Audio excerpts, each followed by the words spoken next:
After that, I'm going to show you what Donald Trump has done. Crooked mouth. I told you about, I'm not even told. Yeah, in many videos I've made, I've shown you this crooked mouth Phil Scott, that is one of the supporters of Donald Trump. Let's check it out. And after that, I'm going to show you what Donald Trump has done with the so-called monuments of so-called black Americans, man. Let's check it out. But remember that these same guys support Trump in doing this, because if you support Trump, it means you agree with what Trump is doing. So even if Trump is destroying your so-called civil rights or your monuments, you agree with him. That's what I'm saying. You cannot agree him stealing from Venezuela and Greenland and all those things, but when it comes to you, it's supposed to be different. Nigga, yeah, let's check it quick. This is a crooked mouth Phil Scott speaking on how a Greenland deal is a good thing, man. These niggas, man, yeah.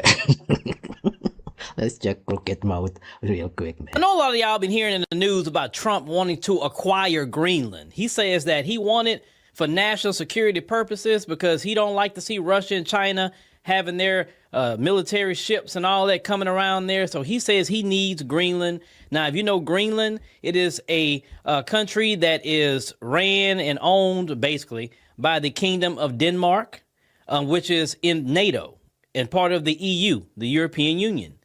And Greenland has about a little over 50,000 people that is actually in that particular country. Now, Greenland, they... And remember, this then Phil Scott says is a good thing. So, because he has delineated with his FBA gang.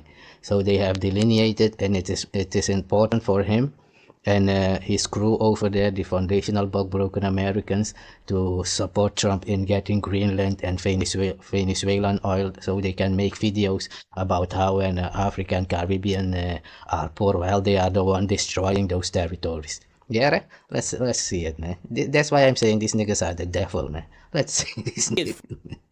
Free healthcare, they get free everything, right? I mean, so on the surface, why would they want to be part of the United States? You're getting free everything because if you come join this system, you know, your free healthcare is gone, your free child care is gone. Of course, your schooling is free. Like all that stuff is gonna go. American education system is horrible, extremely horrible. We all know that, but it's becoming a big thing. Now, you may say, well, Phil, why you want to discuss this? Oh, if you know I'm discussing it, you know it's going to be an angle that is related to us. Let's go and check out this video of all the protests these people are doing about Trump wanting to get Greenland. We are not interested in being Americans. Yeah, be ourselves and live our life here. Danish and Greenland have to get together and don't fight. And remember, these are the same people who are fighting against immigrants, trying to steal another territory after living on a bloody ground that they have stolen from the so-called Native American, if it's not a lie. Yeah, let's see it, man. So these niggas agree with stealing from anybody as long if it's not their own community. Just say it.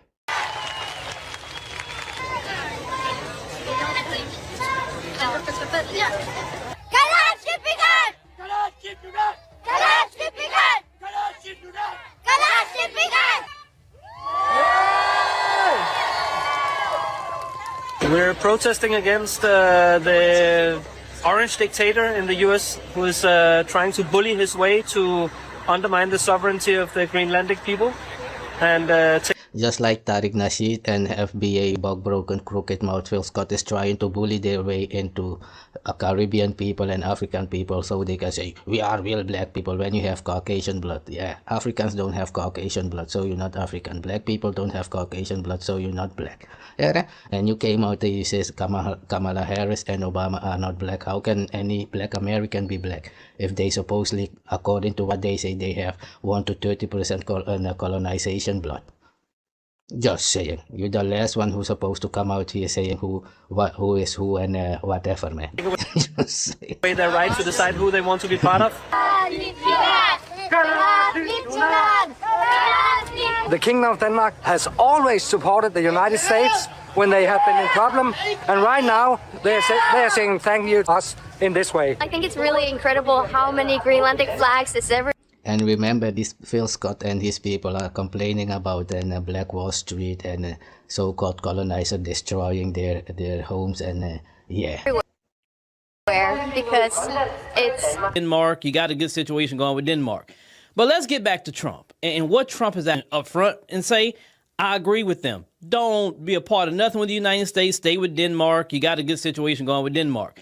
But let's get back to Trump and what Trump is actually doing and why this is a good thing for Black Americans and the rest of the Black world. You see, remember I told you that by the time this man get out of office, he's going to shatter the whole system into 1,000 pieces. See, if something break, let's say like a plate or something like that, and a plate break, it breaks in 2 or 3 pieces. If you just really want to have that plate, you can get some real strong, Gorilla Glue or something like that and put it back together and glue it. Okay, good. It's bonded. It's not going to break again or nothing like that unless you drop it, but it's good at that point. But if that same plate was to drop and shatter into 1,000 pieces, you're going to say, I can't put that plate back together. It's too many pieces. I just got to buy a new one. I got to get something new. Hence, to talk about this system. This system has not been beneficial. And I'm not just talking about the system in America. We're talking about the quote-unquote Western system, Western white European system, has not been beneficial to no one in the world who have this color skin. No matter if you're here. Nigga, your whole channel is full with an anti and black. And even they said it's a Caucasian woman who helped the Somalis to steal the money. I've seen no one speaking on that it was a Caucasian woman who used the Somali community to through a loophole in the law to steal the money. But this Negro here is fighting Somali, fighting Caribbeans and cussing out people, delineating. Why are you speaking on European stuff? We live here. We don't need you to come out and speak on our shit. Speak on FBA. That's why I'm showing you this also. Because you support Trump in his immigration policy.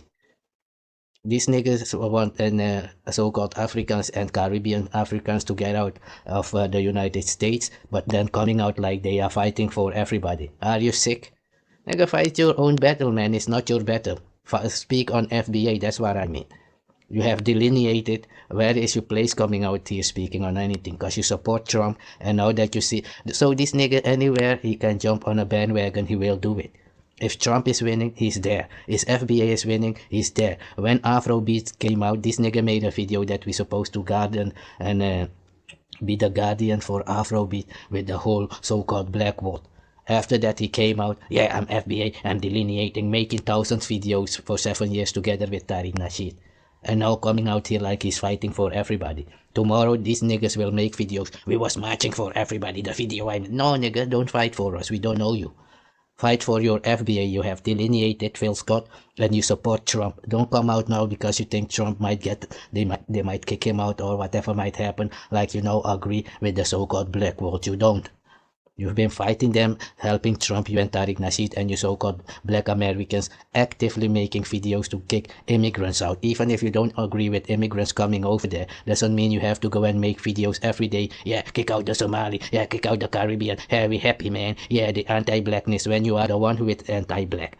Check these niggas from the plantation who say they have 1 to 30% Caucasian blood coming out saying who's supposed to be black or African. Niggas, shut up. Speak on your own black American stuff. That's what I'm saying. Keep it real. Yeah, your vote was so big that you had enough stuff to delineate and talk about that. So keep it over there, nigga. We don't need your Phil advice show, bug broken, crooked mouth advice, man. That's the real talk. Let's see what your daddy Trump is doing in the meanwhile. Yeah, he's taking all your civil rights away. We cannot eliminate the history that happened here, and not looking at it doesn't make it go away. I am heartbroken today. I am gutted. Yeah, man, this is Donald Trump took down all the so-called slavery monuments in Philadelphia. Yeah, crooked mouth Tariq Nasheed and Phil Scott and bug broken Tariq Nasheed.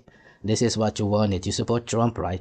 This is what Trump is doing with your so-called legacy. All your so-called slavery stuff, he said, is a lie. It wasn't that bad. And since you support Trump, everybody globally is supposed to then believe what Trump is saying. Because you, who underwent all these things, are supporting Trump, right? So we will support Trump in what he's saying, that your slavery wasn't that bad. It was a big lie. That's what Trump's saying. Let's see it how he's taking all your so-called civil rights and all your so-called monuments down, man. Let's fix that. Because it scares me to know how many people think this is okay, and it makes me sad to know that so many people think that this is okay. Because if we aren't strong enough as a country to look at our history in the face and say no more, then we're just going to continue to repeat it. So I used to tell my kids in school the reason we learn about history is so we don't repeat it. We learn from our mistakes, just like we do as humans. And you see, the crazy about it is a Caucasian woman making a video for the so-called black people to know that Trump is destroying their monument. Did you see Tariq Nasheed making video about this, or this so-called bug broken Afro elite, or what is his name, the fake Alpha Negro, and Adonis Life, or whatever his name is, this bug broken bunch of fake, and this one, and Josh Bacon. I am Guyanese, man. Next day, I am Panamese, man. Next day, I am FBA, man. Just like Phil Scott. Bug broken Negroes, man. Fake as they can be. Fake black Americans, man. That's these niggas. Do you see these niggas? They said they want reparation, but all the stuff, the history of reparation is being broken down, and they ain't making videos about that. They making videos about Caribbeans. They making videos about immigrants. Well, Trump is gonna teach you, once the immigrants are gone, you're going back to the cotton field doing the job the immigrants were doing while they were there, nigga. That's what's gonna happen to you. Just say it. We should, as a government, we learn from our mistakes and we don't repeat them. But we are repeating. George Orwell gave us a playbook. Margaret Atwater gave us a guideline to pay attention. This is Trump taking down the slavery monument, man. This is Donald Trump taking down the black Americans' monuments. He says slavery wasn't that bad. That's why I'm saying, yeah, man, evidence is already here for you, Tariq Nasheed, and you foundationally bug-broken Americans. He's gonna teach you, boy. You are the loyal slave, right? He's gonna teach you a lesson. You got some pictures, Mom?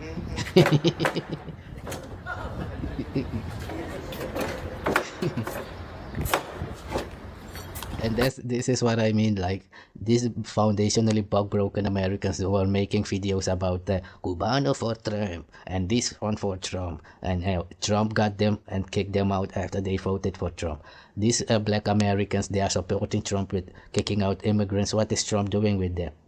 They thought it would be different for them. Nigga. Yeah, and you said you was warning people. If you was warning people, why didn't you see this coming? Just say it, nigga. Real talk. Trump is taking everything down. Alright? He said your slavery wasn't that bad, nigga. Take it. Because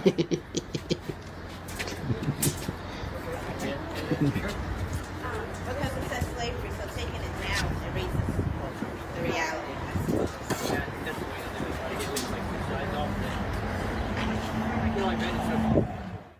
How is the 1823 Monroe Doctrine different from Trump's Donroe Doctrine? God, that's a stupid title. Professor Poutine here, time for Mysteries Histories. In 1823, President Monroe passes the Monroe Doctrine, which is in response to a number of former Portuguese and Spanish colonies breaking away and So this part is why Trump is claiming and many stuff that he's the boss of the Western Hemisphere. It's an old doctrine, just like I said, from slave days, nigga. Let's hear it. becoming independent from their former colonial. How is the 1823 Monroe Doctrine different from Trump's Donroe Doctrine? God, that's a stupid title. Professor Poutine here, time for Mysteries Histories. In 1823, President Monroe passes the Monroe Doctrine, which is in response to a number of former Portuguese and Spanish colonies breaking away and becoming independent from their former colonial masters. And what the Monroe Doctrine essentially said was four things. Number one, the Europeans should not create any more new colonies in the Western Hemisphere. Number two, the Americans would not interfere in European affairs in the other hemispheres or in already existing colonies. Number three, the Americans would You see, this is all about what is happening with Greenland right now. Let's see it, man. would recognize the colonial powers' right to maintain their colonies. They just couldn't interfere with them anymore. And number four, if the Europeans did intervene militarily for whatever reason in the Western Hemisphere, the United States would view that as, quote, a direct threat. It's essentially an isolationist doctrine. It really doesn't have any teeth. That changes in 1904 when Teddy Roosevelt adds the Roosevelt corollary to the Monroe Doctrine. And this is in response to a number of economic crises that were happening at the start of the 20th century in Latin America, and in particular, ironically, Venezuela, where the Europeans were rumbling about now getting involved in order to collect on massive debts that were owed to them. And what Roosevelt's corollary said was, if there is a need to intervene in the Western Hemisphere for a rebellion, economic collapse, whatever, the Americans would take the role of policemen of the Western Hemisphere on, which would then preclude the Europeans from having to get involved in the Western Hemisphere. The Americans would deal with it, maintain the status quo. Europeans stay out, will take care of this. So it added a military intervention or economic intervention in the need to, cut off the Europeans from getting involved. That policy, by the way, ended in 1933 with FDR's good neighbor policy. So, what is the Trump corollary to the Roosevelt corollary to the Monroe Doctrine? The Trump corollary, according to Hegseth and Stephen Miller, is that the United States has the complete, untrammeled, unilateral right to intervene economically, politically, or militarily in any country in the Western Hemisphere because the Western Hemisphere is, quote unquote, ours. Now, you see that? That is what Trump is doing. It's all in the slave laws. That's why I was saying Trump can get up and say all these bug-broken Americans are going back to slavery. That's why I was showing you the paper to establish to you that, no, nigga, I'm Bush Negro. We were not in slavery. Slaves ran away from the plantation, and those are called runaway slaves to join the Maroons who were in the jungle, nigga. I've shown you the paper. Check my other videos. Yeah. So this is what Trump is doing, and he's just reading all these old laws of the past of the plantation days, and he's using them. With stealing Greenland, stealing everything from Venezuela, all those stuff. And this bug-broken Tariq, Nasheed and his bunch and crooked mouth are supporting him in it, stealing from Venezuela and then saying the Venezuelan people should get out while you're stealing their oil and their gold. Trashing their country and saying their country is broke and they are poor. Only the devil does that, nigga. That's the real talk. Although that really only exists in the minds of Stephen Miller and Pete Hegseth and Donald Trump. Something really important to note is that the Monroe Doctrine was a legal doctrine because it was passed by the U.S. Congress. The Roosevelt corollary... You see what I say? He can just get up and say every black American back to slavery and it would be legal. Because that's what they do. In this Caucasian, they will get up and write something on a paper and spread it around the globe that's the new reality. Whether you like it or not, you have to go along. And that's what these bug-broken Americans already have been doing. Every army of the United States had this bug-broken Americans regiment in it. I mean, I'm a patriot, man. That's your business, but don't come out here like you're fighting for my people. That's what I'm saying. That's the real talk, because we are autonomous. We have our own language, you don't. It's a legal doctrine because it is passed by the U.S. Congress. Stephen Miller can say all he wants. Canada's ours! It's not. Nor is Greenland, nor is Colombia, nor is Cuba.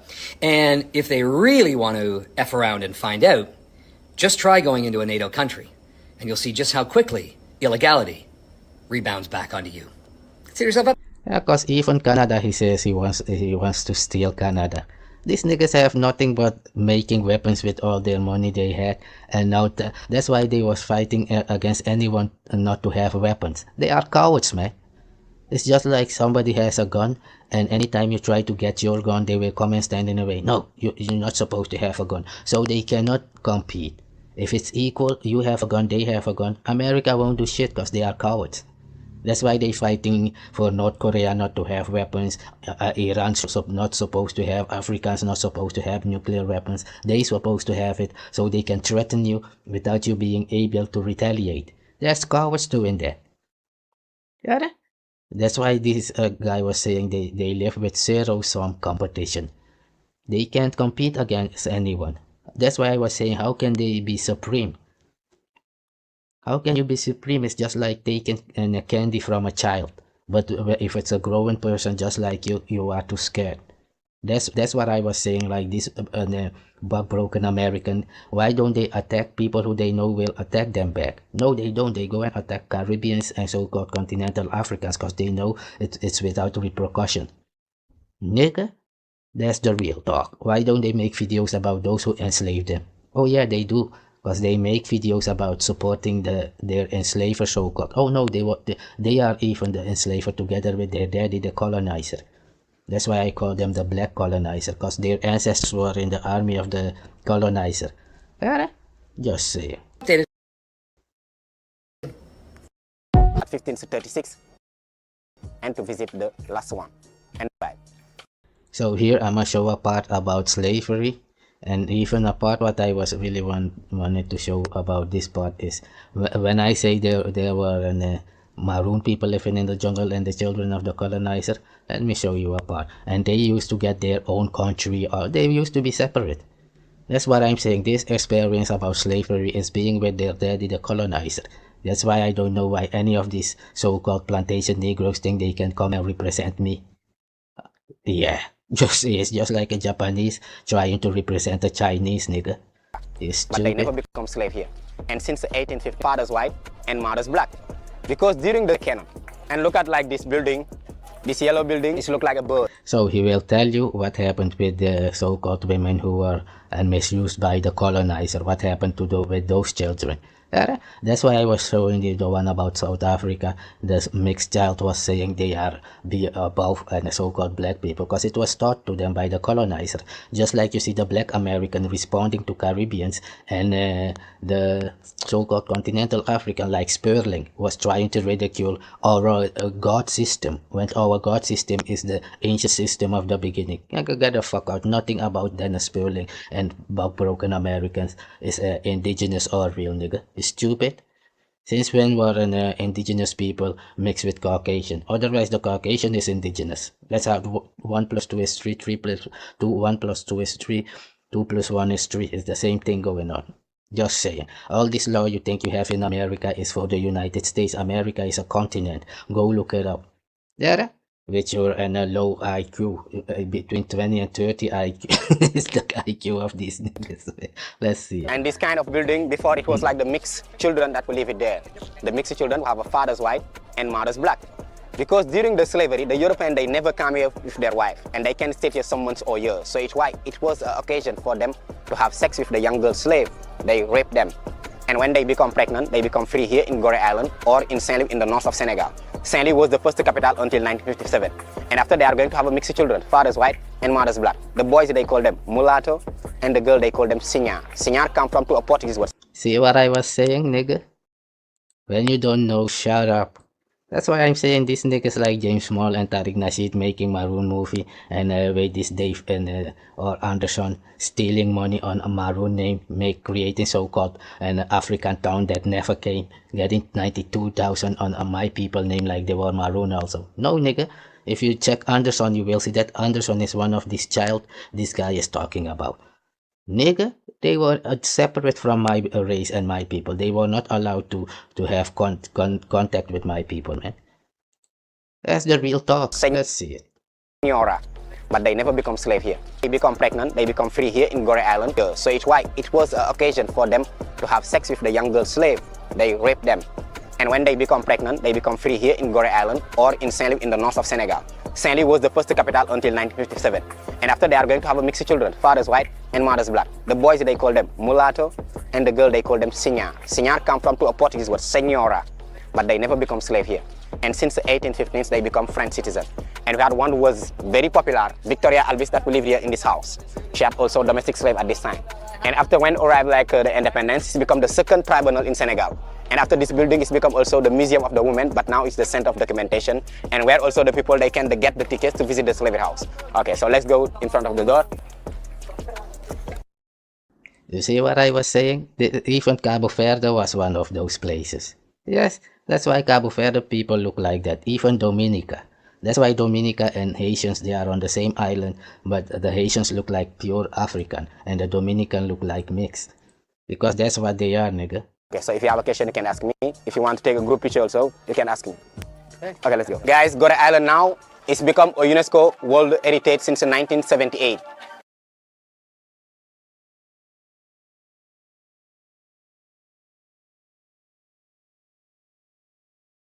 On January 26, 2026, a former police constable in Jamaica has been found guilty in connection with the murder of a social media influencer.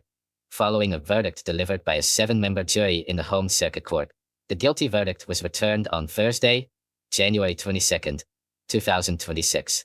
The jury found the former officer guilty of murder and of preventing the lawful burial of a corpse.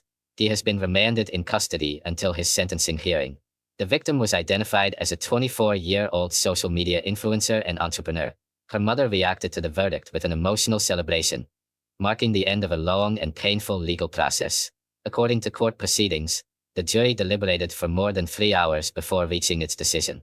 Sentencing has been scheduled for March 13, 2026. During the trial, jurors heard that the victim was last seen in July of the year 2022 at the apartment of the accused in the parish of St. Andrew. After that day, she was never seen again, and her body has never been recovered. Police launched an investigation into her disappearance and later discovered bloodstains inside the apartment, including on a couch. The former constable was subsequently detained and maintained his innocence, claiming he loved his girlfriend and would never harm her. The prosecution presented circumstantial evidence during the trial, including phone records and additional material, which the jury found sufficient to establish guilt beyond reasonable doubt. The verdict prompted an emotional response from the victim's mother, who thanked the Jamaican public and law enforcement authorities for their support. She expressed gratitude for what she described as justice for her daughter, and said she would continue to seek accountability through the sentencing phase. This report is based on coverage originally published by a Caribbean regional news outlet. My next news is, the Minister of Energy and Energy Industries of Trinidad and Tobago held a virtual meeting with the United Kingdom representative to discuss recent UK policy announcements regarding fossil fuel projects abroad. The discussion focused on the UK government's plan, announced in December of 2020 at the Climate Change Summit, to end direct taxpayer support for fossil fuel initiatives outside the United Kingdom. During the meeting, the UK official clarified that the policy changes would not affect the operations of UK energy companies currently working in Trinidad and Tobago, including Shell and BP. These contracts involve foreign investment and are not linked to taxpayer support in the United Kingdom.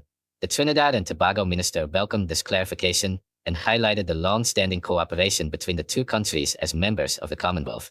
The conversation also emphasized the role of UK energy firms, including Lightsource, BP, and Shell, in developing renewable energy projects in Trinidad and Tobago. A major solar project is scheduled to begin construction in 2021, with an expected completion time of approximately 18 months. This project will be the largest of its kind in the region and is part of the country's plan to achieve 10% renewable energy in the national electricity mix. The minister also discussed Trinidad and Tobago's commitments under the Paris Agreement, including reducing carbon emissions from industry, transport, and power generation by 15% by 2030. In the transport sector, the country is implementing compressed natural gas fuel in a phased manner. In electricity generation, Trinidad and Tobago is among 6 countries worldwide where 100% of electricity is currently produced from natural gas. The minister noted that the growth of renewable energy in electricity generation could gradually reduce domestic natural gas use, allowing the country to export more energy and earn foreign exchange, while supporting its climate goals. This report is based on coverage originally published by a Caribbean regional news outlet. My next news is, the United States President said on Monday that the Department of Justice and Congress are looking into Representative Omar of Minnesota. The remark was made during a morning post on the social media platform Truth Social. According to the president, the federal government is investigating what he described as large-scale fraud in the state of Minnesota.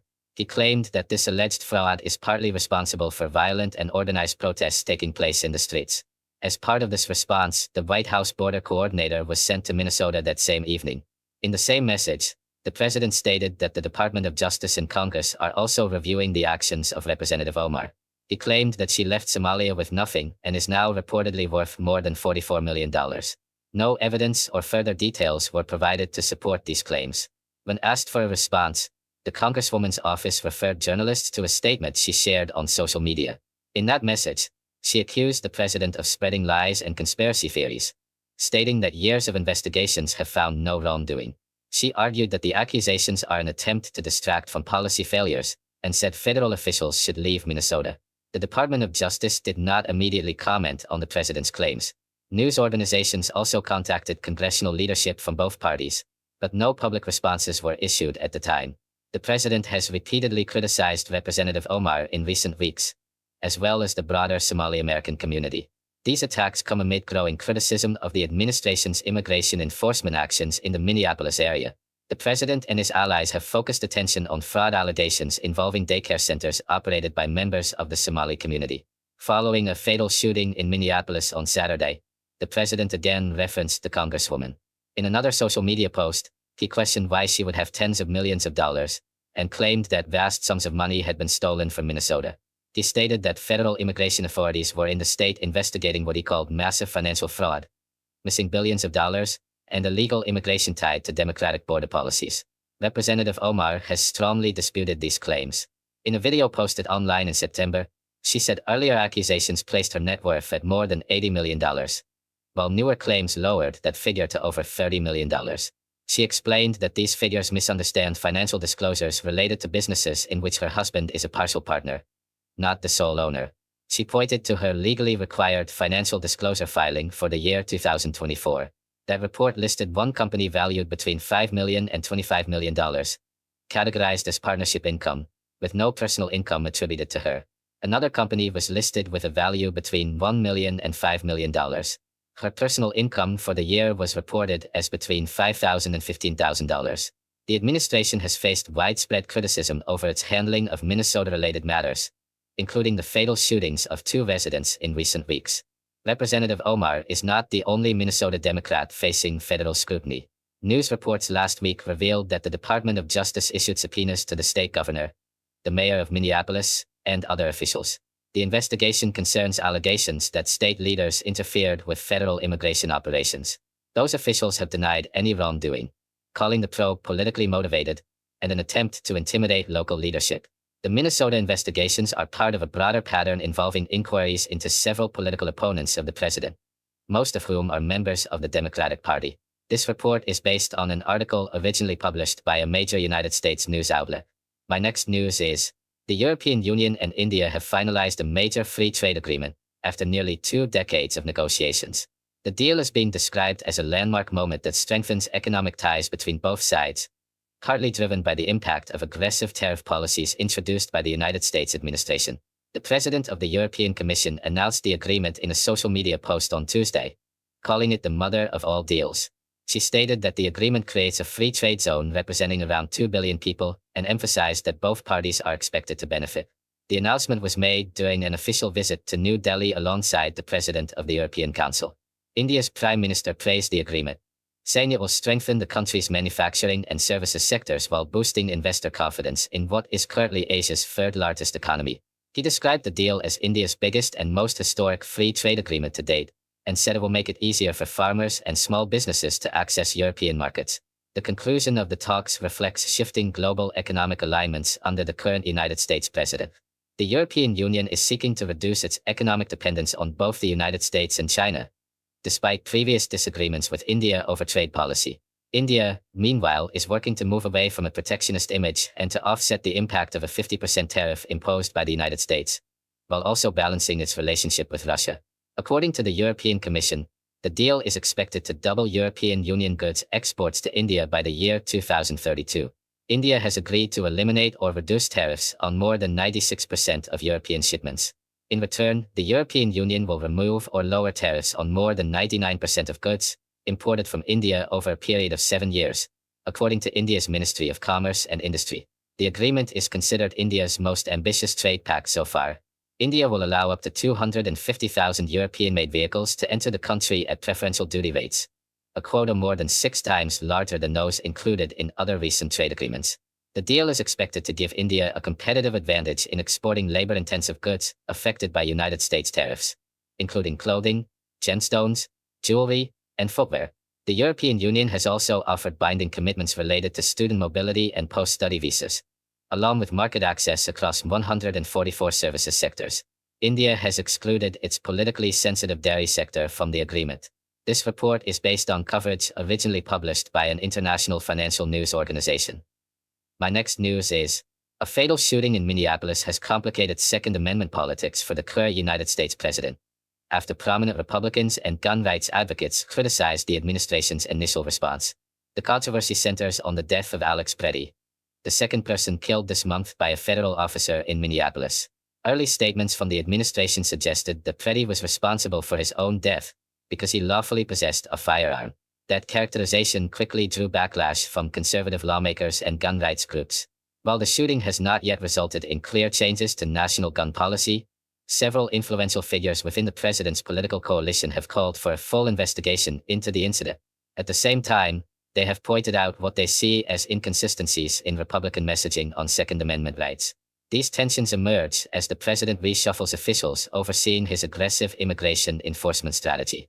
With a midterm election year approaching, some Republicans worry that continued controversy could deepen voter skepticism about the administration's broader immigration approach. On Monday, the White House press secretary attempted to reaffirm the president's reputation as a strong supporter of gun rights. She told reporters that the president fully supports the Second Amendment rights of law-abiding Americans. However, she added that carrying a weapon while being confronted by law enforcement increases the risk of force being used. That statement marked a shift from earlier messaging. It came on the same day the president sent the White House border coordinator to Minnesota, appearing to elevate him over other senior Homeland Security officials who had been overseeing operations in Minneapolis. In the hours following Tariq's death on Saturday, senior officials claimed that he intended to harm law enforcement and that he was aggressively displaying a weapon. One official questioned whether a peaceful protester would arrive with a gun rather than a sign. Another senior White House advisor went further, publicly labeling Tariq an assassin. Videos recorded by bystanders later contradicted those claims. The footage shows Tariq holding a cell phone and assisting a woman who had been pepper sprayed by a federal officer. Moments later, Tariq himself was sprayed and forced to the ground by several officers. No video released so far shows him removing his concealed firearm, which he was legally permitted to carry in Minnesota. One officer appears to have taken possession of the weapon just before shots were fired. As the video spread widely online and on television, the vice president shared one of the early accusations on social media. The president later posted what he described as a photo of the gun involved, claiming it was loaded and accompanied by additional magazines.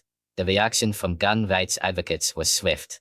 A major national gun organization initially blamed Minnesota Democrats for encouraging protests, but it pushed back strongly after a federal prosecutor suggested online that approaching law enforcement while armed could legally justify being shot. The organization called that reasoning dangerous and incorrect. The director of the Federal Investigative Agency added to the controversy during a Sunday television interview, stating that no one should bring a loaded firearm with multiple magazines to a protest. That comment drew disbelief from leaders within gun rights groups. One gun rights advocate said he had attended armed protests without anyone being harmed. Conservative officials in several states echoed the view that both protesting and bearing arms are deeply rooted in American tradition. A former vice president also called for a full and transparent investigation into the officer-involved shooting. Observers across the political spectrum noted that the administration's response differed sharply from past conservative positions involving weapons at protests. Supporters of the president were found to be armed during the attack on the United States Capitol in January of 2021, and the president later issued broad pardons. In earlier years, Republicans criticized penalties imposed on homeowners who pointed guns at protesters in Missouri, and celebrated a counter-protester acquitted after fatal shootings during unrest in Wisconsin. A former Republican lawmaker noted that Tariq was lawfully carrying his firearm and never displayed it. A constitutional law professor said the fallout illustrates how divided political debate has become. He argued that years of rhetoric about the Second Amendment as protection against government tyranny were quickly abandoned when the individual involved was perceived as being from the political left. He also noted that Democrats, who have long opposed open and concealed carry laws, have been notably quiet on that issue following Tariq's death. The backlash comes as Republicans work to defend a narrow majority in the House of Representatives and contest several competitive Senate races. Some party staff and campaign aides declined to discuss the issue publicly, suggesting heightened political sensitivity. Meanwhile, a senior House Republican is sponsoring major legislation that would require states to recognize concealed carry permits issued elsewhere. The proposal cleared a key committee last year, but its future remains unclear. Gun rights advocates have achieved many legislative victories in Republican-led states over recent decades, expanding where firearms may legally be carried. A legal director for a Second Amendment advocacy group said he was surprised and disappointed by the administration's early statements. He warned that shifting positions on the issue could come at a significant political cost among core supporters. This report is based on coverage originally published by the Associated Press.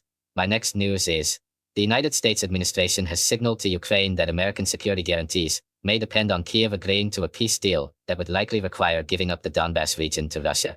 This was reported on Tuesday by a British financial newspaper, citing 8 people familiar with the discussions. According to the report, Washington has also suggested it could offer Ukraine additional weapons to strengthen its peacetime military, if Kiev agrees to withdraw its forces from parts of eastern Ukraine that it currently controls. The news agency reporting this development said it could not independently verify the claims. A source familiar with the matter stated that the United States is not attempting to force Ukraine to make territorial concessions. The same source added that American security guarantees depend on both sides agreeing to a peace deal, but said the specific contents of such a deal are for Russia and Ukraine to determine. On Sunday, the Ukrainian president said that a United States document outlining security guarantees for Ukraine was 100% ready, and that Kiev is now waiting for a time and place for it to be signed. The Ukrainian leader has consistently maintained that the country's territorial integrity must be preserved in any agreement to end the war. However, Ukrainian officials have expressed growing uncertainty over whether Washington will ultimately commit to security guarantees. A senior official told the financial newspaper that the United States repeatedly pauses whenever the guarantees are close to being finalized. Ukraine wants security guarantees confirmed before agreeing to give up any territory. The report said that Washington believes Ukraine must relinquish the Donbass region for the war to end, and that the United States is not pressuring the Russian president to abandon that demand. A deputy White House press secretary rejected this account, calling it completely false. She said the only role of the United States in the peace process is to bring both sides together to reach an agreement. Meanwhile, the Kremlin said on Monday that territorial issues remain central to any deal to end the fighting in Ukraine. This statement was reported by a Russian state news agency, following talks held over the weekend in Abu Dhabi. This report is based on coverage originally published by Reuters. My next news is, the United States has warned that it could send fighter jets into Canadian airspace more frequently if a major fighter jet deal between Washington and Ottawa does not go through. The warning came from the United States ambassador to Canada, who said that if the Canadian government reduces or cancels its planned purchase of advanced fighter jets, the United States would step in to fill the gaps in North American security. This could mean that the United States would buy more fighter jets for its own forces and use them to operate more often inside Canadian airspace. Under the current North American Aerospace Defense Command Agreement, both countries are already allowed to operate in each other's airspace to track or intercept threats. However, the ambassador indicated that a change in the jet deal would require a deeper restructuring of that long-standing agreement. He stated that the NORAD agreement would have to be altered if Canada changes the terms of the fighter jet purchase. These comments follow the Canadian government's decision to review the deal after determining that the program had become far more expensive than expected.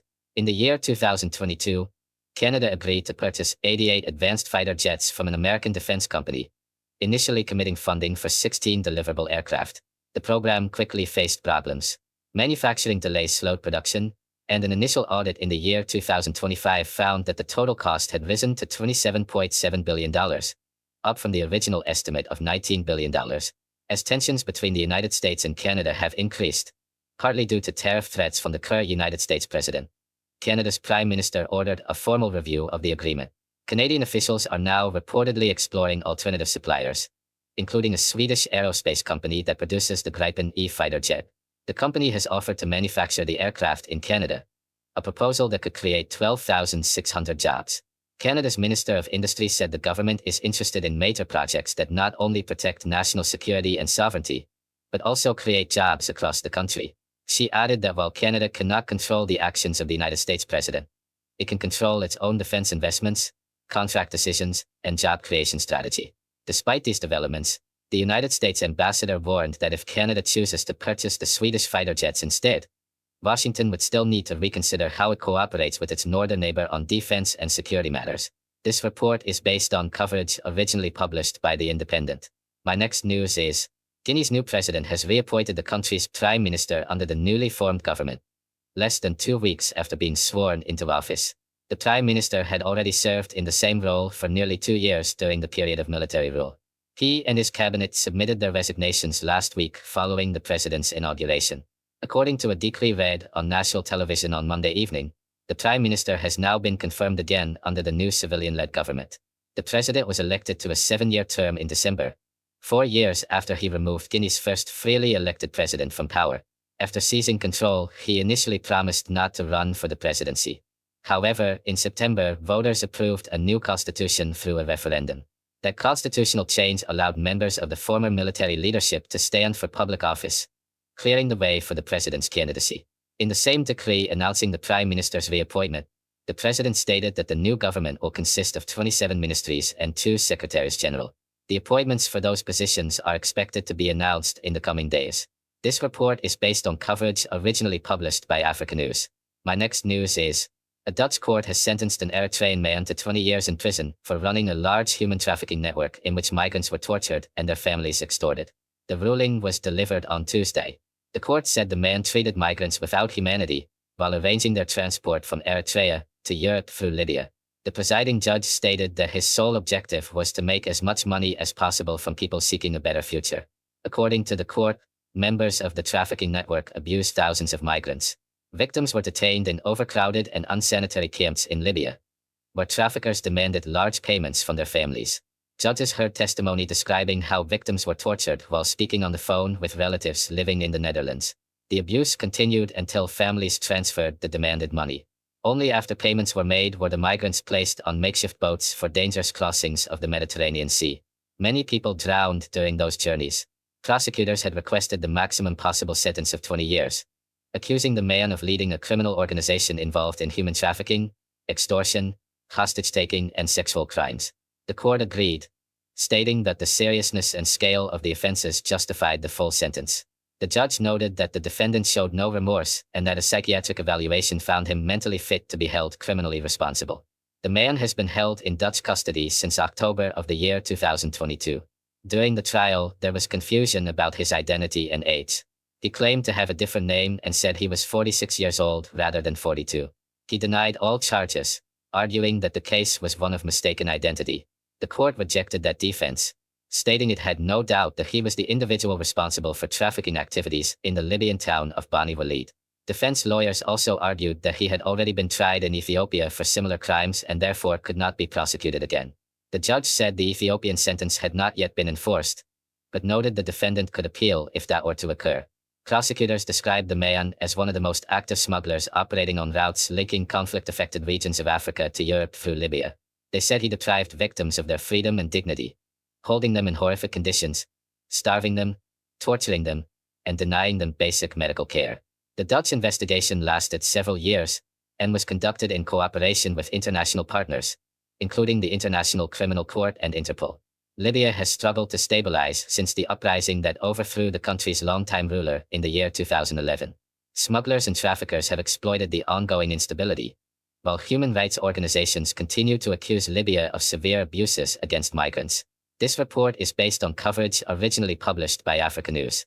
My next news is, an online survey conducted by a regional news outlet ahead of the February 11th general election in Barbados shows the governing Barbados Labour Party leading in all 30 constituencies.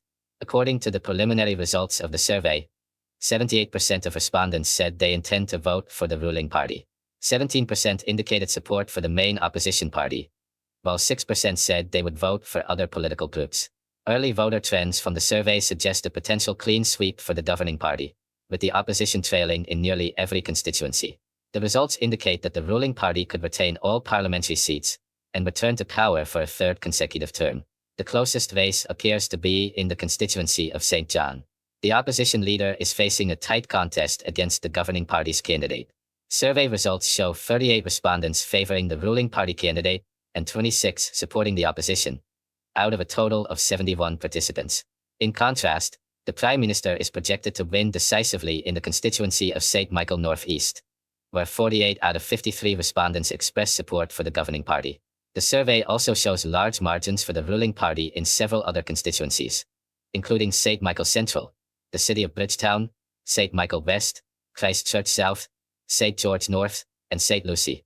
In St. Michael Central, 112 out of 128 respondents supported the ruling party, compared with 13 for the opposition.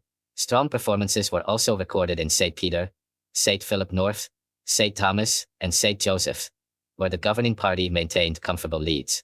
Across Christchurch, the ruling party led in all subdivisions, including East, East Central, Southwest, and West Central. Christchurch South recorded one of the highest participation levels, with 97 out of 130 respondents favoring the governing party. The survey data shows participation across all age groups, with the highest engagement among voters aged 55 and older. This group accounted for 600 participants, representing 31% of the total sample of 1,957 respondents. Voters aged 18 to 24 made up 19% of respondents. Those aged 35 to 44 and 45 to 54 each represented 18%. Participants aged 25 to 34 accounted for 16% of the total. The general election in Barbados is scheduled for February 11, 2026, 1 year earlier than originally planned after the Prime Minister announced snap elections.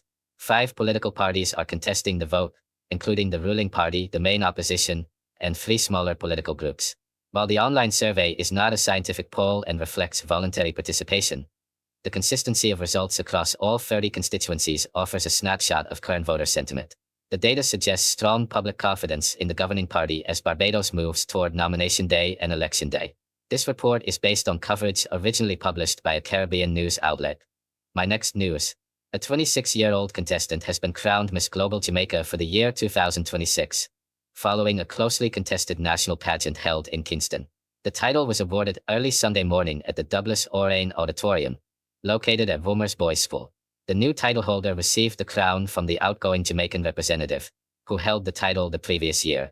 Finishing close behind were the first runner-up and the second runner-up, both of whom delivered strong performances throughout the competition and posed a serious challenge on pageant night. The crowning moment took place on stage with both the incoming and outgoing queens present. A special guest also joined the ceremony, the reigning Miss Global title holder from Vietnam. At last year's international competition in Thailand, the Jamaican representative placed as first runner-up alongside the Vietnamese winner. According to the organizers and judges, the competition was intensely contested. The winner emerged at the top after competing against more than 25 other contestants in the Miss Global Jamaica pageant. The event was praised for its high standard, strong performances, and competitive spirit, marking a significant moment in Jamaica's national pageantry calendar. This report is based on coverage originally published by a Caribbean regional news outlet. My next news is in the next video. I am Remy Germain Jollies with my news today.